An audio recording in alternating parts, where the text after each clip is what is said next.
Hello friend, मैं कुसुम राय। मैं अपने यूट्यूब चैनल पर आप सभी का स्वागत करती हूँ। दोस्तों, मैं एक छोटा सा बेटी विवाह गीत सुनाने जा रही हूँ। अगर आप लोग को अच्छा लगे तो लाइक सब्सक्राइब करना।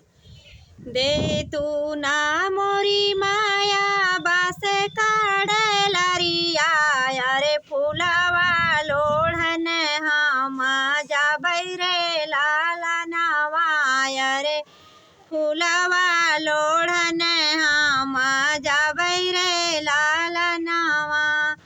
कहवा बीताऊ बेटी खड़ी दुपहरिया, अरे कहवा बीताऊ सारी रात रे लाला नवा, अरे कहवा बीताऊ सारी रात रे लाला नवा। फूलवा लोढ़ता भाई खड़ी दुपहरिया, अरे गजरा गोथता भाई साझरे लाला नवा, अरे गजरा गोथता भाई साझरे लाला नवा।